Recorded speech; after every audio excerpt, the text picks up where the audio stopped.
Okay.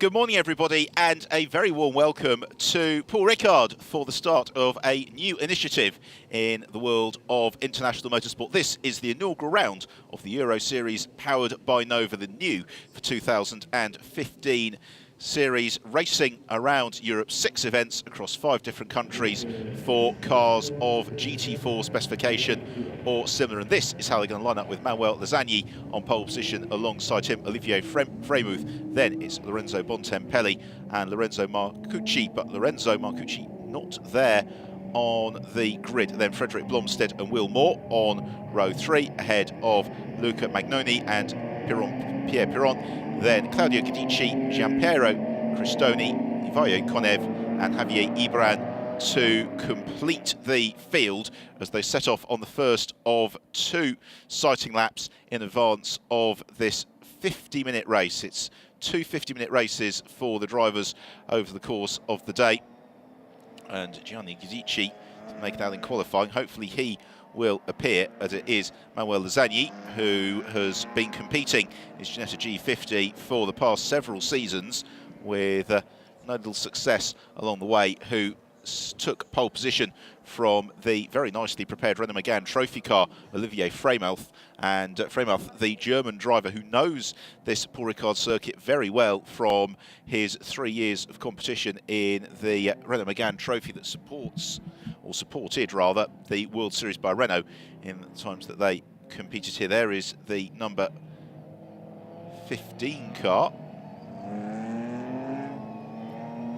of Frederick Blomstead, we understand, who is starting, and the bulk of the field is comprised of the very, very popular Ginetta G50 car. The other exception to that is the Academy Motorsport Aston Martin Vantage of Will Moore and Matt Nicol-Jones, the pair of them also competing in the GT4 class within the British GT Championship, making the trip across the Channel and down to the south of France this weekend for a slice of international racing.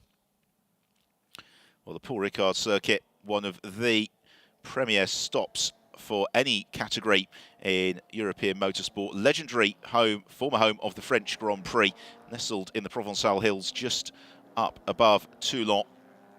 It's not a track of many different challenges, some long straights, fast corners, but also some tight technical sections as well. And the circuit has, ever since its construction in 1971, always been at the forefront of cutting-edge circuit technology. That's why we see the blue and red high and ultra-high abrasion runoff areas in place of gravel traps or something slightly more solid. It makes it a very safe venue to compete at, and also makes it a venue where the drivers can really feel comfortable exploring the limits of their machinery, which in turn makes it the perfect place to kick off the 2015 Euroseries powered by Nova. So the cars are going to have 2 sighting laps here, but the second of those will be comprising as part of the race. So when they go over the start and finish line at the end of this lap, the race clock will start ticking downward, but they'll have another lap behind the pace car, which will then peel in, and we will get racing up and running as we have a glimpse of the Tiziano Frazza and Lorenzo Bontempelli entry, one of many cars entered this weekend by the Nova Race team. So pole position for the bright pink car, Manuel Lasagni. And Lasagni in qualifying yesterday was a good 6.5 tenths of a second quicker than everybody else. And it was only really as a result of a slightly later charge in qualifying by Oliver Freymouth that, in fact, anybody got anywhere near to that, because the time for third place, which was set with Tiziano Frazza at the wheel, was a good 2.5 seconds back from there. Well, it's a beautiful day in Paul Ricard. Yesterday, the qualifying session was held under slightly inclement conditions. We had the rain coming in and out throughout the course of the morning. But today, the weather forecast is forecast to be fun all the way through as we catch a glimpse of Alberto Vescovi in the bright orange number 5 car. Alberto, who again is an experienced competitor in GT4 type machinery.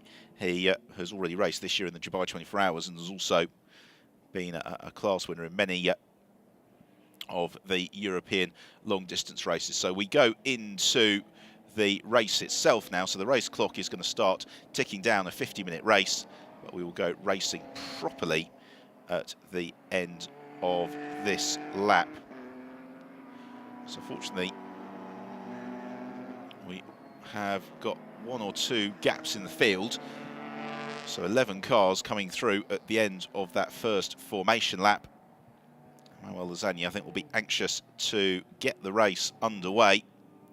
Ginetta G50 has been such a popular car since its introduction, with thriving championships across Europe.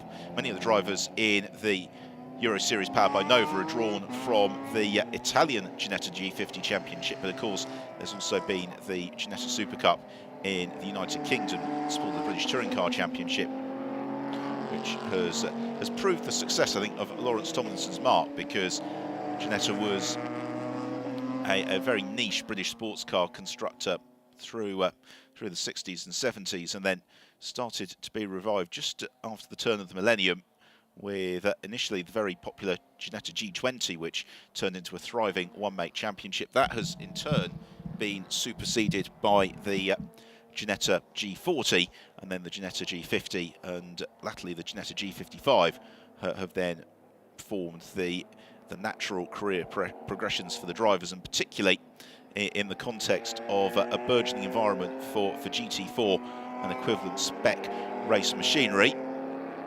I think it's nice to see the Aston Martin and the Megane Trophy car on the grid as well, giving I think an indication of performance. So they're on to the second section of the Mistral Straight now.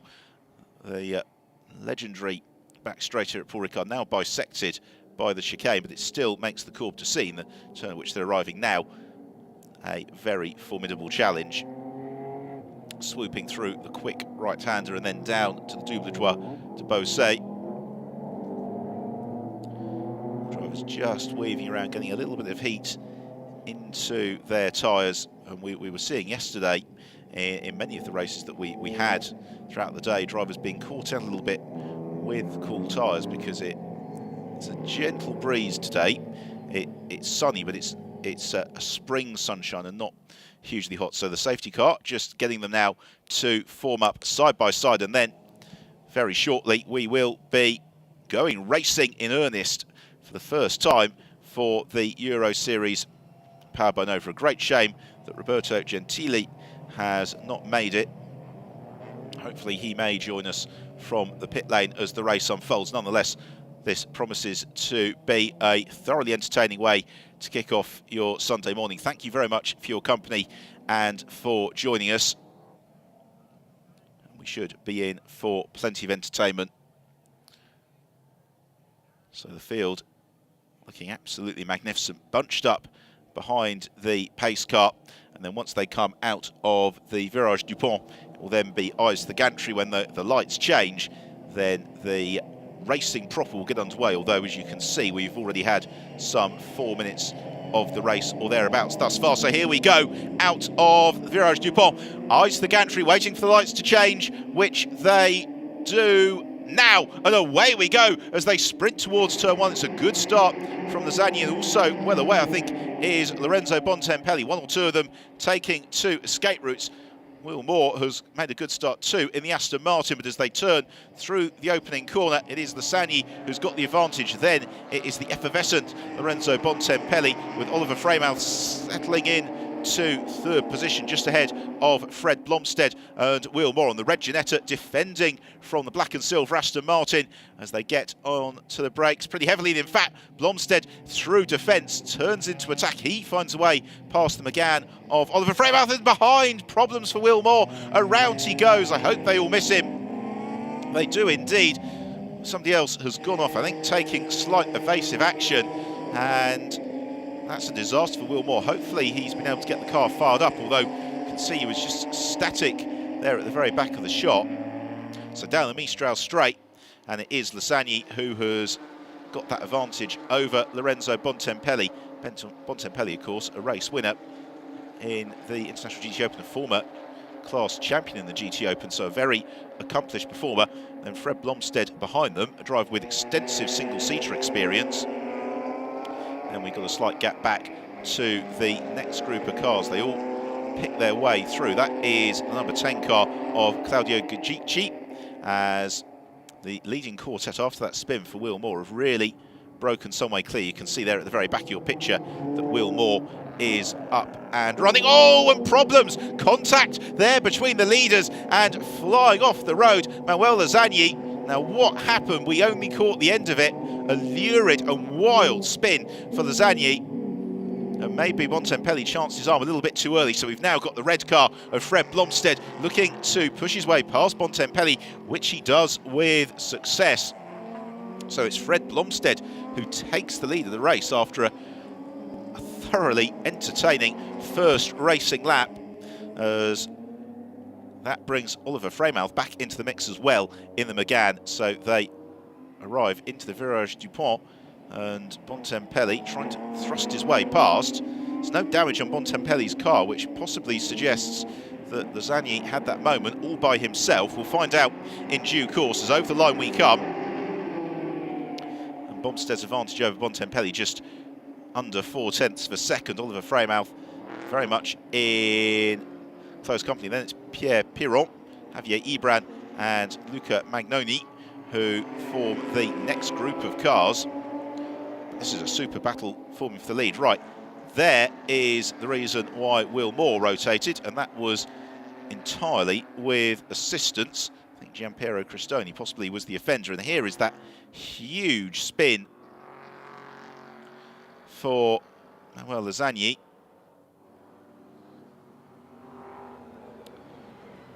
Oh, and possibly a change for the lead. Well, we've been watching the replay. In fact, both Bontempelli and Blomstedt getting themselves crossed up. And Blomstedt, having to step off the throttle to allow Bontempelli through. So it's been a slightly wild opening to this race, but it is now Lorenzo Bontempelli who leads from Blomstedt. Oliver Freymouth looking to the inside of Blomstedt on the brakes as they arrive into the chicane on the back straight. Bontempelli teetering on the limits of adhesion. Fred Blomstedt doing much the same. In fact, he's about to lose out, I think, to Oliver Freymouth as Freymouth powers past him. Then we've got a great battle going on just behind Javier Ibran and Pierre Piron. And then Luca Magnoni is part of the next gaggle of cars, including the rapidly recovering Manuel Lasagna. Also going well is Claudio Gadici, who is scything up through the pack. The driver's just struggling maybe to find the braking points they want to. It's Javier Ibran, by the way, in the fluorescent orange car, I think. Yes, it is, the 33 machine of Javier Ibran. Driver who competed last year in the Belcar series, and now under a little bit of pressure from the recovering Manuel Lasagna. Lasagna trying to fashion an opening if he possibly can, and despite the magnitude of that spin, I think Lasagna has got plenty of time here to recover up the order. So across the line, Bontempelli leads from Freymouth, then it's Frederick Blomstedt, then the gap back to Luca Magnoni and Pierre Piron, then Claudio Gadici next along from Javier Ibran, Manuel Lasagna. And now Lasagna goes through past Javier Ibran. He may get another place. There was a puff of tyre smoke there. Do we have somebody slightly wayward? We don't. But a good battle for the lead now coming together because Lorenzo Bontempelli has got Oliver Freymouth right in behind him. And Freymouth, who had a season best finish of 15th in the Renault Megane Trophy. That was back in 2013. But he knows this car inside out. And they're just both beginning to drop Frederick Blomstedt as well, I would suggest, as Will Moore, his recovery drive has seen him setting the fastest lap of the race. 2 minutes 21.8, it's about a second quicker than the battle at the front of the field is currently circulating.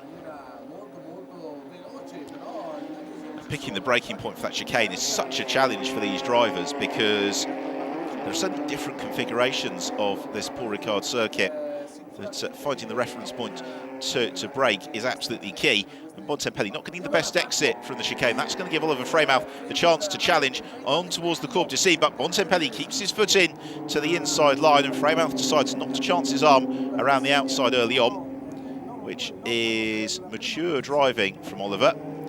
Frederick Blomstedt there in third place, just staying with them. Waiting to see how the battle up front unfolds. Now Freymouth maybe looking to the outside, trying to find the traction. Problem is we've had a lot of racing here already over the weekend, so off the racing line there's plenty of marbles and grit, and they could really do with a little bit of a shower possibly, as Bontempelli again goes defensive, and that means that Frederick Blomstedt decides that he now really wants to join in this fight for the lead. He launches the inside of Freymouth into the final turn. That got very, very tight. Fortunately, they all avoid contact with each other as they sprint past the pit boxes onward to the completion of the fourth lap of the race, as Freymouth gets the power down in the McGann Trophy car, draws alongside the Ginetta G50 of Lorenzo Bontempelli. It's Bontempelli to the right-hand side of your picture, Freymouth to the left, and it's Bontempelli who just about retains the lead of the race. Flicking through that immensely satisfying opening chicane, really quick changes of direction for the cars. And then they just roll over the gentle undulations into the slightly heavier braking point for the second set of S's. This is the furthest extremity of the circuit away from the pit section. As just squirting the rear of the car there, Bontempelli really beginning to push. But now it's one of the key corners on the circuit. They're about to arrive at the left-hand flick of the Virage de Col, which brings them onto the long Mistral straight. A good exit here, it's essential. Meanwhile, Claudio Guidici just flat spotting his Michelin tyres.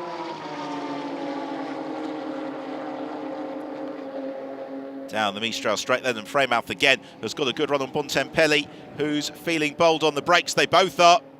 Bontempelli tries to dispute it, can't quite do it. He now needs to focus on the exit, because I just wonder whether Frederick Blomstedt is going to get a good run here on Bontempelli as they head towards the Courbe du Cygne. Bontempelli rather compromising his entry to the chicane, trying to contest the lead with Oliver Freymouth. And this leading trio well clear of the battle. You can just catch a glimpse of in the background between Luca Magnoni and Pierre Piron for fourth and fifth position. In sixth, Manuel Zani recovering well after that early spin.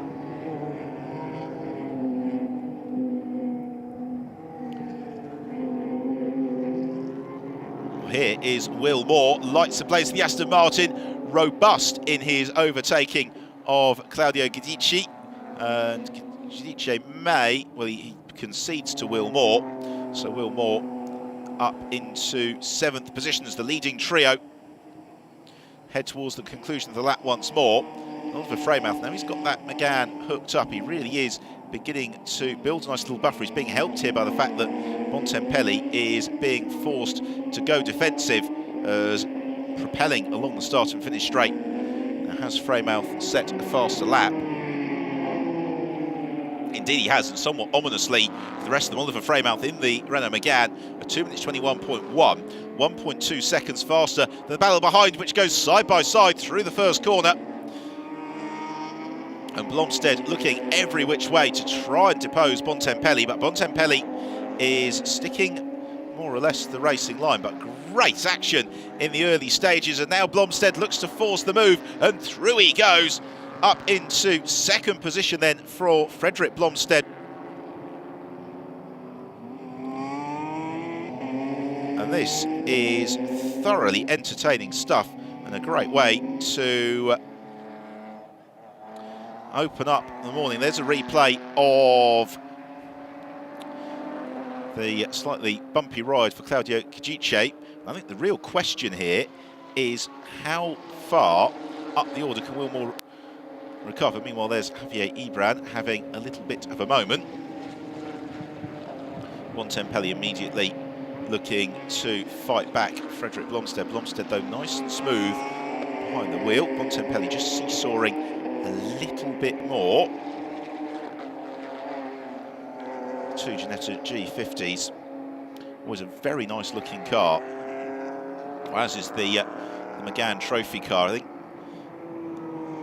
you always get a sense of whether a car is going to be a little bit special. I was in Barcelona when the McGann Trophy car was unveiled, and it really was a head turner. It was the same the first time we saw the Ginetta G50s appearing on the track. Everybody was stopping and looking at them. They're a fantastic looking vehicle.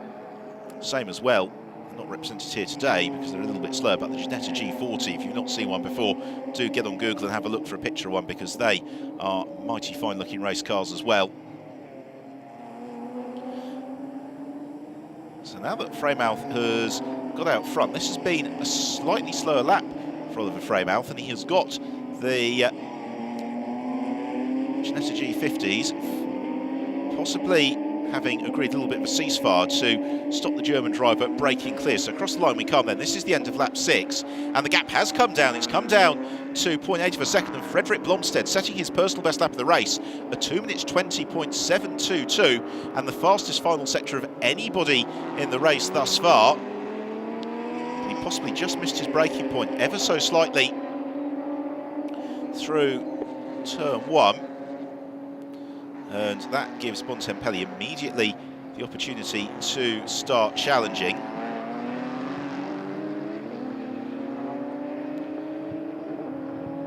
The sun glinting off the cars, and although it's mild outside, I'd imagine that it's becoming very hot work inside the cockpit. As onto the Mistral straight, the battle for the lead hurtling towards the chicane. Although, again, this has been a fantastic first sector on the lap for Oliver Freymouth. He sets the personal best first sector and the finest first sector of anybody of the race thus far, a 38.7. Just love watching the Ginettas on the brakes into the chicane. They're both absolutely on that knife edge of adhesion, which really gives an indication of just how hard these drivers are trying. The fight for fourth, Luca Magnoni continues to hold off Pierre Piron. Then we've got Manuel Lasagni, who has recovered to 6th, but hasn't got an awful lot further than that. It's Wilmore in 7th, Claudio Gidice in 8th, Ivaio Sonev in 9th, Javier Ibran in 10th, and Gianpiero Cristoni completing the running order as it currently stands. This is probably the best battle that we've currently got on the track. What we do have, though, behind is some drivers circulating very rapidly in the form of Lasagni and Will Moore, who are, in the case of Will Moore, actually lapping about 0.3 seconds quicker than this fight for lead, but a lap faster than the race leader last time through. So there's certainly time for Will Moore to make progress as the race unfolds. It's another lap about to be reeled off past the absolutely magnificent pit lane complex. Paul Ricard, it's always been a track which has been designed to cater for the needs of the teams and drivers. When it was constructed in 1971, that basically meant having a dedicated pit lane, but now you've got garages with load-in ramps, with inbuilt monitors and inbuilt office space as well, which gives the teams everything that they need to really just concentrate on the business of getting the cars running as well as they possibly can. So Blomstead and Bontempelli continuing their tussle.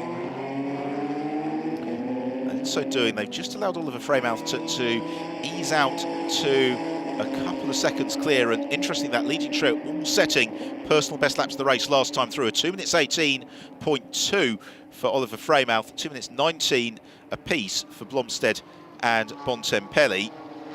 What that also serves to do is just momentarily thwart the progress of Lasagni and Will Moore as they attempt to close up through the field. But this could be a very entertaining fight for fourth. There is Luca Magnoni ahead of the bright orange car of Pierre Piron, and then they have got Will Moore and Manuel Lasagni closing in on their tail all the while.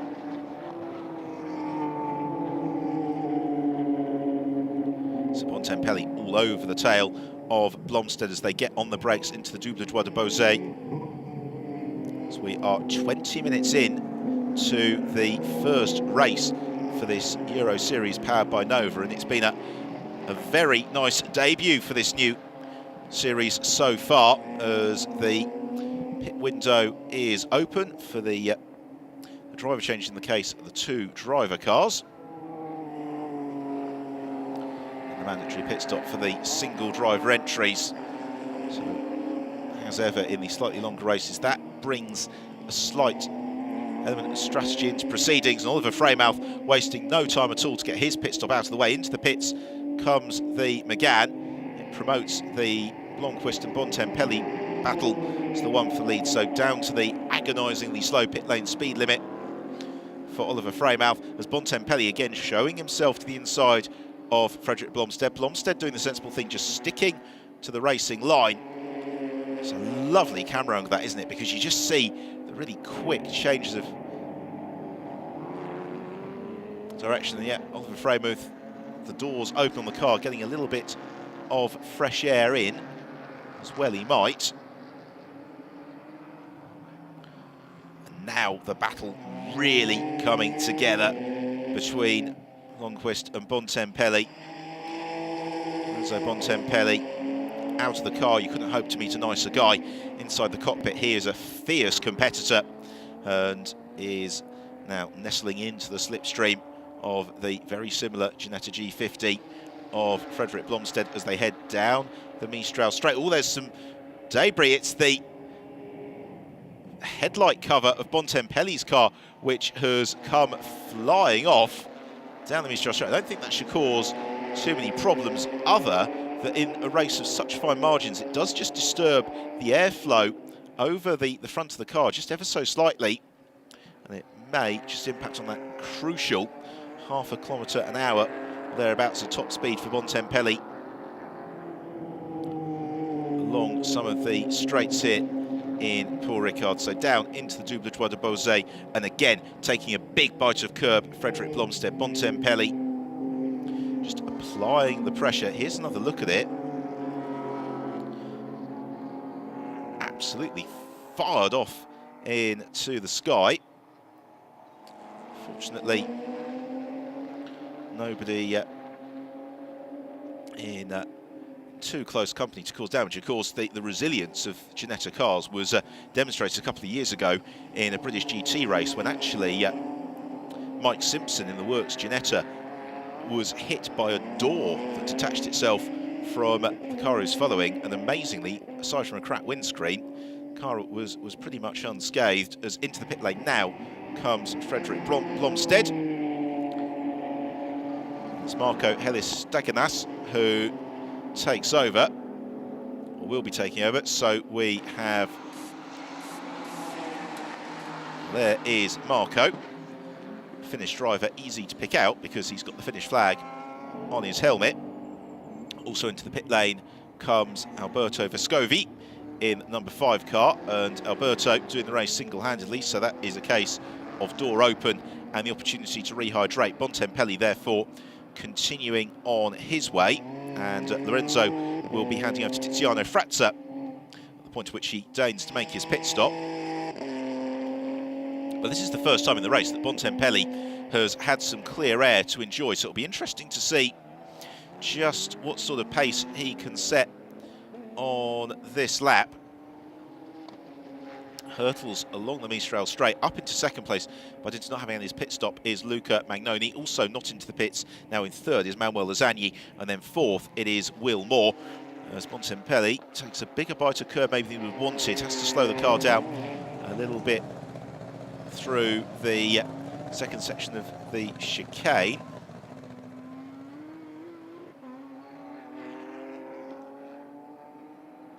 And the number 5 car, Pierre Piron, in fact it is, who is leaving the pit lane. Also a driver change underway, and that is Simeon Ivanov, who takes over from his compatriot Vajo Konev, who started the race. So Simeon Ivanov assumes control as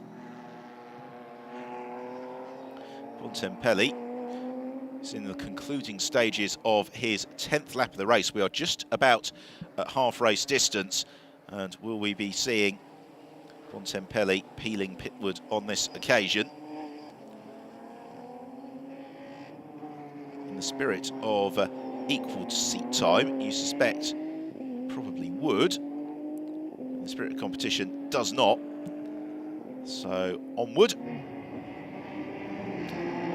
The end of the 10th lap of the race. Not a bad lap either, a 2 minutes 19.9. Although Luca Magnoni, now that he has got some clear air and hasn't got the distraction of other cars around him, is lapping reasonably strongly. Manuel Lozani has ducked into the pits, as has Will Moore. Will Moore, who'll hand over to ironically a very experienced Ginetta competitor in the form of Matt Nicol-Jones. So there is Manuel Lozani. Door is opened, a little bit of a debrief. There is the Moore and Nicol-Jones switch. looks like it has been well rehearsed by the Academy Motorsport team. Another car making its pit stop is that of Claudio Giudici, and so Claudio gets the debrief as our race leader, continuing onwards.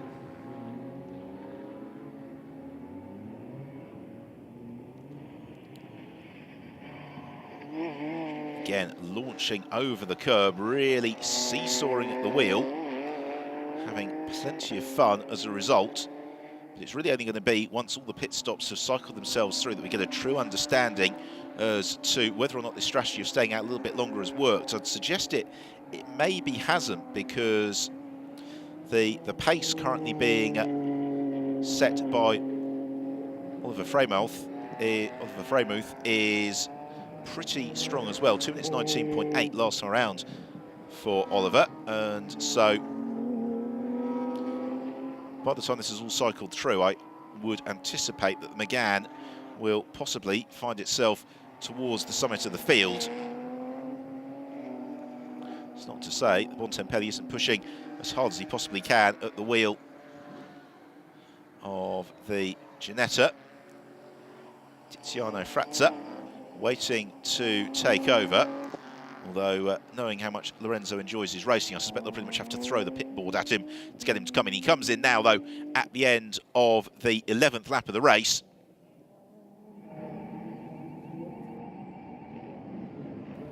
It's been a very enjoyable race so far as well, and now the elements of the strategy really is going to start to have an impact. As to a halt and out clambers and sprints away Bontempelli. In for Tiziano Frazza, who is a quick driver in his own right. Tiziano, who has again been competing in Ginetta racing in Italy and across Europe for the past several seasons. So here is Oliver Freymuth, who is essentially racing the car that's currently static in the pit lane. So at what point does Tiziano Frazza emerge in relation to Oliver Freymuth? Well, Freymuth is just heading through the Double Droit de Beausset, so he's about 30 seconds or so away from the conclusion of the lap.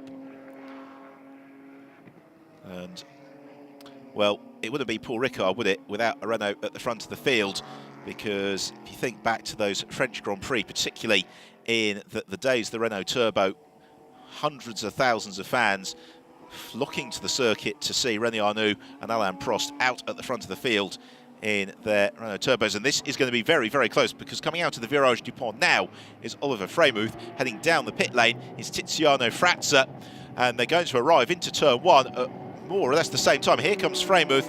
He may well just jump Frazza as Freymuth powers through. Indeed he does. So Tiziano Frazza, he knows what the exam question is. It's about 3 seconds or thereabouts. And also, really having the benefit of having to stay out a little bit longer is Luca Magnoni. He emerges into third position, just ahead of Marco Helistaganas. So Marco just slipping back possibly from the pace set by Frederick Blomstead earlier on. Then Manuel Lasagni is also very much in the mix. So everybody has made their mandatory pit stop.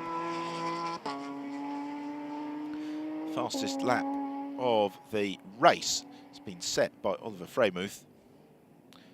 He did that just before the pit stop. So there is Freymuth down the Mistral straight, where in the background is Tiziano Frazza. In fact, Frazza has got a little bit of ground to make up. Meanwhile, Staganas has made progress. He's moved up ahead of Luca Magnoni, we could see in the back of the shot. And so the Finnish driver, who finished 14th in last year's Finnish Porsche GT3 Championship, used to powerful sports cars, is about to challenge for second position, because here he comes now in the bright red Ginetta. So Helistaganas alongside Tiziano Frazza as they sprint along the Mistral straight. And Helistaganas has got the inside line here for the Courbe de Seat and goes through, snatches second position. And with 20 minutes to go, in fact, Tiziano Frazza is under pressure from Luca Magnoni as well. Magnoni looks to the inside of Frazza. and makes it past at the Double de Beausset. So up into third place now for Luca Magnoni, and Tiziano Frazza losing ground very quickly here, because you can see in the back of your picture, there he is, the bright pink car of Manuel Lasagna. So Lasagna is making a solid recovery from that lurid spin a little bit earlier on.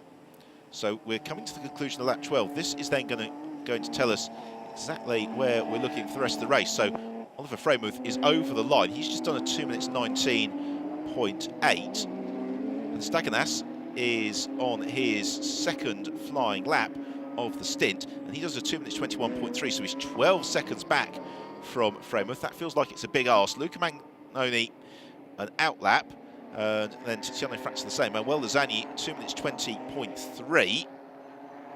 Next along in 6th, it's Pierre Piron. 7th is Matt Nicol-Jones. And Matt Nicol-Jones is the only other driver in the sub 2 minute 22nd bracket at the moment. But you would suggest that that's a very big ask for Nicol-Jones. There he is, headlights ablaze, back of the picture. So Lasagna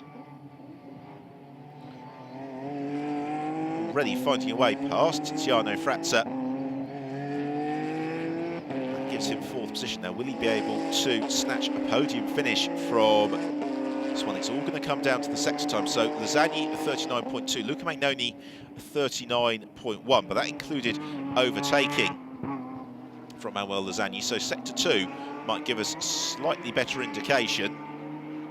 So in the background, Pierre Piron has got Matt Nicol-Jones bearing down on his tail in the Academy Motorsport Aston Martin. But for their spin earlier on, you've got to wonder just what the Aston would be able to have done. They haven't, of course, got the second race later on this afternoon to look forward to. For now, though, Matt Nicol-Jones is moving up through the field as we have a look at Oliver Freymuth just riding the curbs absolutely beautifully.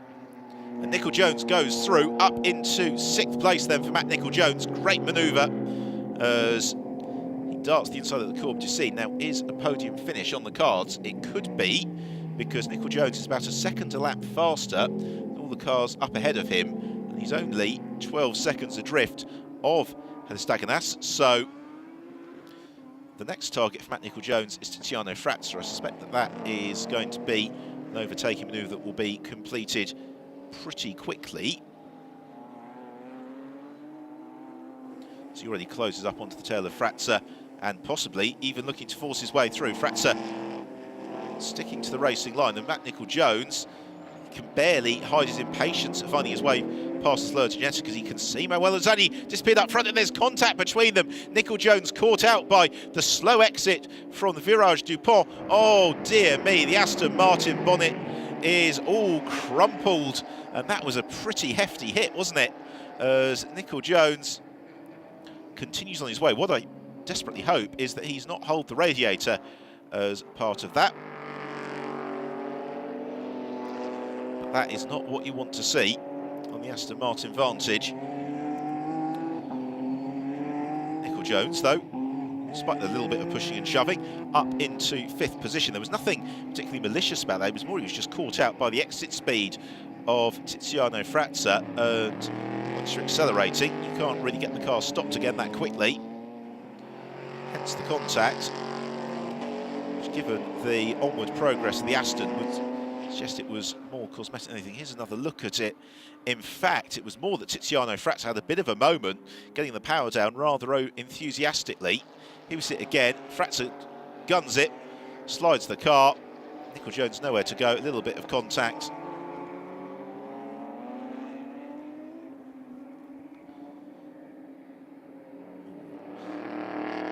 Hopefully that is just cosmetic. And with 15 minutes to go, here is our race leader, Oliver Freymuth. He leads by 12.3 seconds from Marco Staganas, and then it's Luca Magnoni in 3rd. Manuel Lasagna 4th, Matt Nicol-Jones in 5th. Unfortunately, we lost Gianpiero Cristoni very early on after the contact with Will Moore on the first lap of the race. So now, for Oliver Freymuth, the key is just keep the pace consistent. Let the car do the hard work. Because one of the real characteristics of the Paul Ricard circuit is the way that the corners flow into each other is that potentially you're going into a sequence of 3 or 4 turns. You've got to get that first part of the sequence absolutely perfect. And if you do that, then it really flows. If you get it wrong, then you're potentially losing a lot of time. It's frame with 12.9 seconds his advantage over Heather Staganas. And Heather Staganas maintaining the gap to Luca Magnoni, and in turn Magnoni is pulling clear of Manuel Lozani, but Manuel is being caught by Matt Nicol-Jones. The problem is that Nicol-Jones is almost 10 seconds back from Manuel Lozani, and he is only 0.4 of a second a lap faster.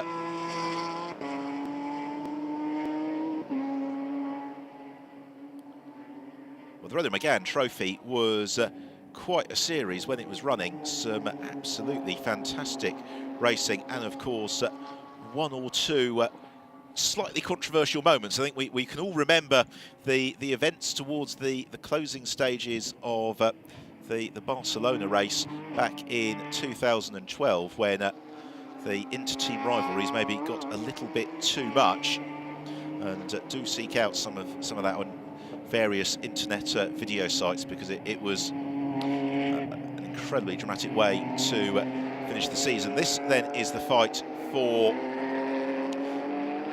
second place. Marco Stangas then leads the fight for second. Luca Magnoni in third is dropping back. Manuel Lozani in fourth, not really closing in particularly. Although Lozani's had a fractionally better lap than Magnoni this time around. The Stangas, though,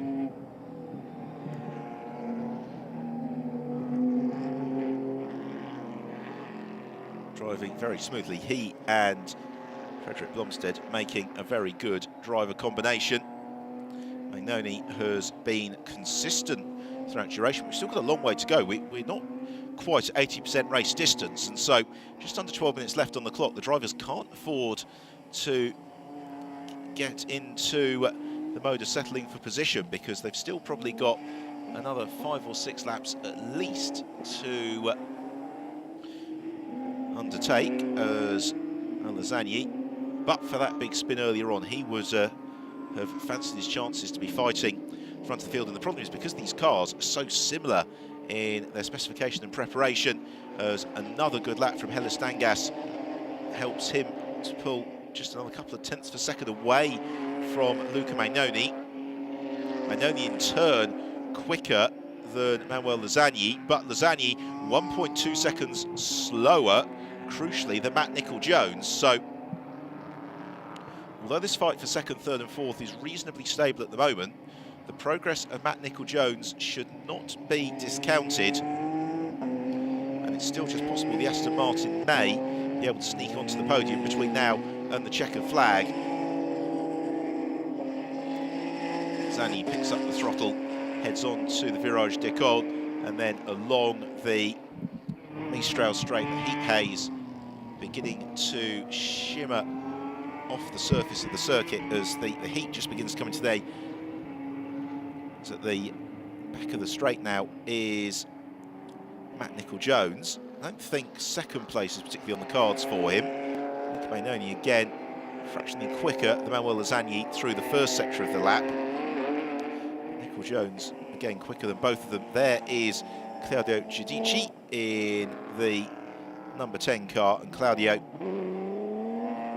a little bit enthusiastic with the right foot, and that leaves him vulnerable to a challenge now from Simeon Ivanov. So Ivanov, who finished 21st in the Italian Formula Renault Championship going back a few years ago before making the switch across to sports car racing, was a very promising karter when he was a little bit younger, and was pretty dominant in the Bulgarian karting championship for several seasons.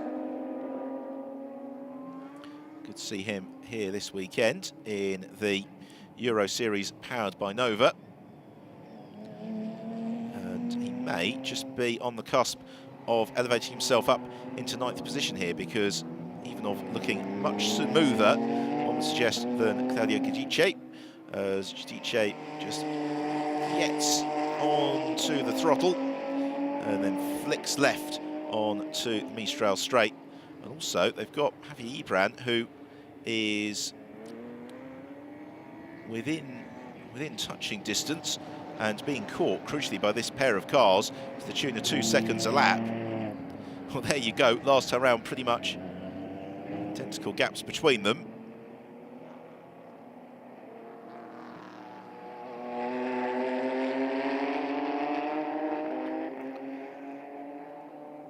Javier Ibran may find himself in a little bit of trouble for that, because the Spaniard has just, as a result of that excursion, set the fastest first sector of anybody in the race thus far by about a second, and that would suggest that he probably hasn't served his due punishment for running off the course, particularly as in the laps preceding this, that the pace of this scrap for 9th position has been such that they're rapidly reeling him in. They're also catching Tiziano Frazza hand over fist as well. Frazza, who has now slipped down into 7th position. So there are some places that may change between now and the checkered flag, which is just under 8 minutes away in this opening race for the Euroseries, powered by Nova. Don't forget, we will be live with you at the end of the day as well for the second race of the weekend from Paul Ricard. The Euroseries, by the way, then heads on to the Slovakia ring, sporting the World Touring Car Championship on the 19th through the 21st of June, then on to the Red Bull ring on the 4th and 5th of July. Then they've got the summer break, 5th and 6th of September at Spa, and then 2 rounds in Italy to conclude the season, the 26th, 27th of September in Misano, and then 17th and 18th of October, Mugello. So a very nice calendar for the drivers, the opportunity to race at some of Europe's finest circuits. And despite the pressure from Simeon Ivanov, when Claudio Giudici doesn't have his wayward moments, he's actually doing a very good job of maintaining that gap. Meanwhile, here is our race leader, Oliver Freymuth, and Freymuth driving very maturely. He's just matching his pace to that of Marco Helistangas behind him.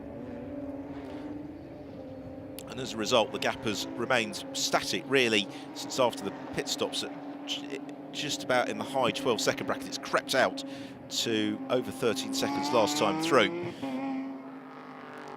The driver who is still upwardly mobile, by the way, is Matt Nicol-Jones in 5th in the Aston Martin, because he's now within 5.8 seconds of Manuel Lozani, but crucially, again, was 1.4 seconds quicker than Lozani last time through. So that may just change between now and the end of the race, but Freymuth, I'm sure, will have thoroughly enjoyed this. He is well clear of the rest of the field. He kept a level head in the early exchanges when some of the others were possibly being a little bit wayward, and thereafter he has managed the race to perfection. He has not overly exerted the car, and it looks as if he is going to become the inaugural winner of the Euroseries powered by Nova. Except to say, of course, that we have got a long way to go, and this is motor racing where anything can happen. Still, the fight for 9th continues. I suspect that that's potentially going to become the fight for 8th between now and the end of the race, because Javier Ibran flashes across line with a 2 minutes 26.1, and that is versus 2 minutes 24.9 for Claudio Giudici, so he comes to within 3 seconds now of Javier Ibran. So 8th, 9th and 10th likely to close up before the checkered flag. Tiziano Frazza having a very lonely race now in 7th place. He's 32 seconds behind Pierre Piron. He's 45 seconds clear of Javier Ibran in 7th. It is Pierre Piron in 6th. Matt Nicol-Jones in 5th. In 4th, Manuel Lozani. 3rd, Luca Magnoni. Then Marco Helistangas in 2nd, behind Oliver Freymuth. So there is the train of cars for 2nd position, and those gaps have remained pretty much identical since the first lap after the pit stops. Luca Magnoni being unable to make any sort of inroads into Helis Stangas and Manuel Lozani, perhaps a little bit more surprisingly, not really been able to progress much more. But of course, he did have that huge spin, and I suspect that his Michelin tyre is beginning to feel very second-hand at the moment.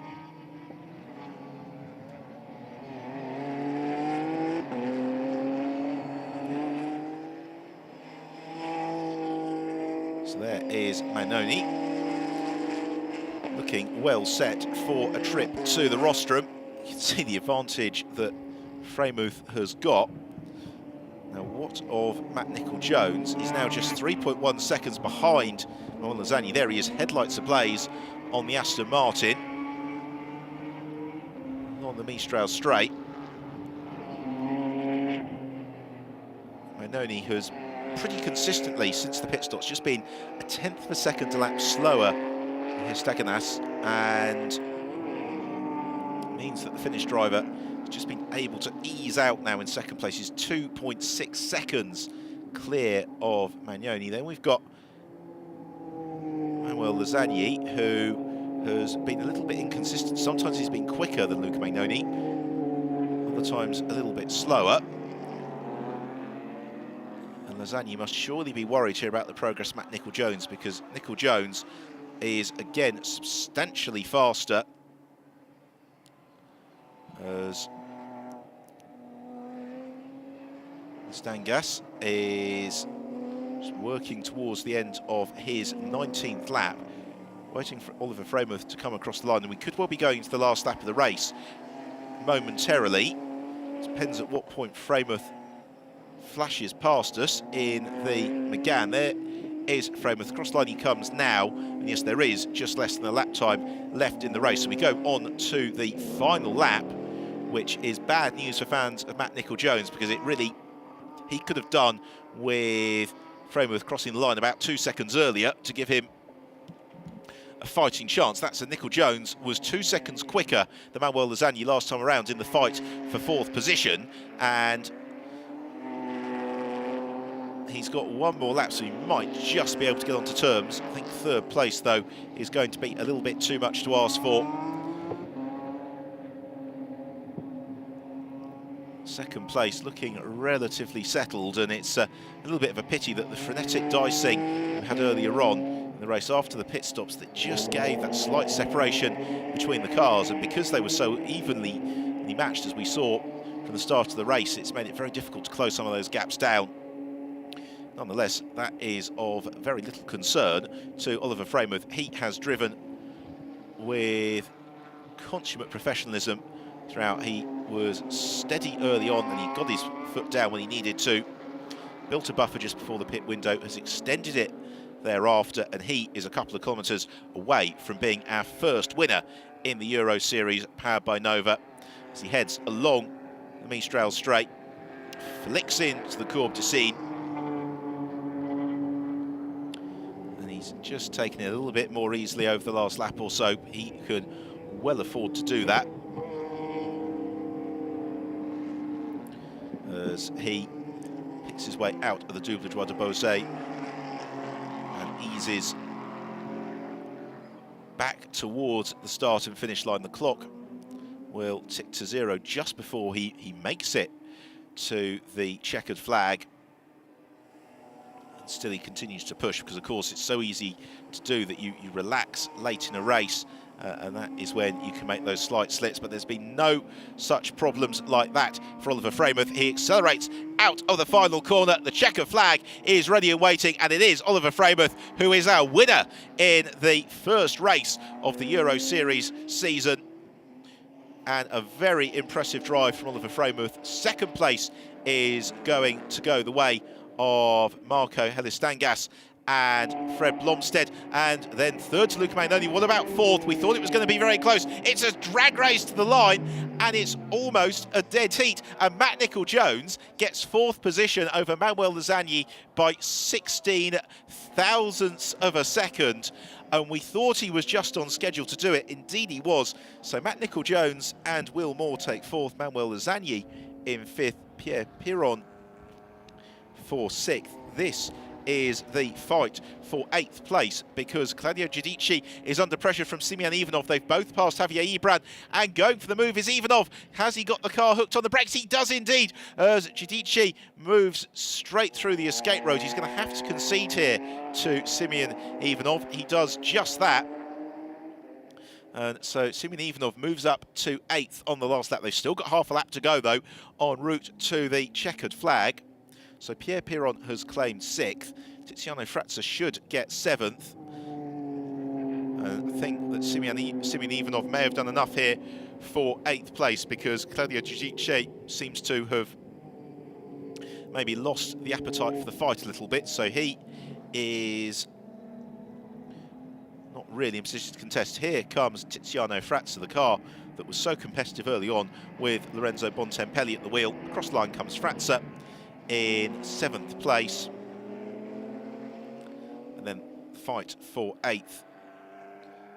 Just a few metres from the flag, and it is going to be car number 8, rather appropriately, one of Ivaio Konev and Simeon Ivanov, which claims 8th position. A great late race surge from Ivanov to do that. Claudio Giudici in 9th, and then Javier Ibran completing the top 10. Unfortunately, Gianpiero Cristoni we lost earlier on. Oliver Freymuth, the perfect performance for him. The car working supremely well, as we have a look then at the classifications. So Oliver Freymuth wins it from Marco Helistagnas and Frederick Blomstead. Luca Mainoni completes the podium from Manuel Lozani, then Will Moore and Matt Nicol-Jones in 5th. So they, in fact, have reversed it then, haven't they? Manuel Lozani has been given 4th by 4 thousandths of a second from Moore and Nicol-Jones. So it was so close to call. They have reversed it. Pierre Piron in 6th, Tiziano Frazza and Lorenzo Bontempelli in 7th, with then Ivanov, and in fact it was Sonev who was the other driver of that car. Slightly different to the name we had from qualifying. Claudio Giudici in 9th, Javier Ibran in 10th, and then Gianpiero Cristoni in 11th, retiring early on, so Tony Castillo-Nava didn't get the chance to compete. So the drivers into Parc Ferme, and will shortly be up onto the rostrum. Opportunity for the marshals to wave the flags in acclamation of the performance that they have witnessed. So don't forget to join us later on this afternoon for the second race. That gets underway at 16:30 Central European time. So if you're watching us from the UK, that's 3:30 in the afternoon. We'll be on air 5 to 10 minutes before the race starts, with all the build-up from the grid. So do make sure you join us. Well, here are the highlights then of the action. Away from the line, it was Manuel Lozani who got the jump from pole position, as Lorenzo Bontempelli was also feisty as they fought their way into the first corner, all jostling for places, as behind there was contact early on. Gianpiero Cristoni making contact with Will Moore. It led to Cristoni's retirement, and Will had a lot to do. A huge spin from Lozani. Lurid, wild ride demoted him down the order. We were then treated to a great scrap for the lead between Frederick Blomstead and Lorenzo Bontempelli, with Oliver Freymuth providing a watching brief. As the Ginettas squabbled, Freymuth was able to move clear, and once he had taken the advantage from Lorenzo Bontempelli, the German driver was never headed. Bontempelli and Blomstead continued their tussle as we raced towards the opening of the pit window.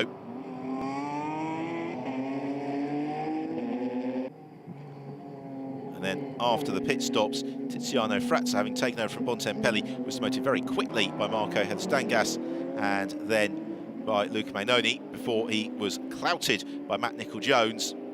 It's Nicol-Jones in the Aston Martin, having taken over from Will Moore, put together a surging drive up to 5th place. But Oliver Freymuth was our winner in the first ever race for the Euroseries powered by Nova.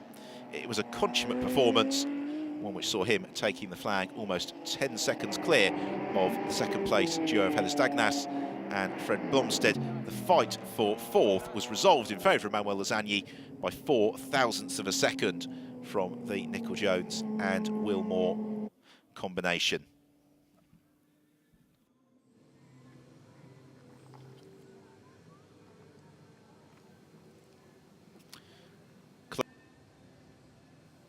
So, a thoroughly entertaining way to kick off the Euroseries by Nova season. We will be back at 16:30 Central European time this afternoon. So thank you very much for your company this morning from myself, Ben Evans, at Paul Ricard, and we'll see you later on today.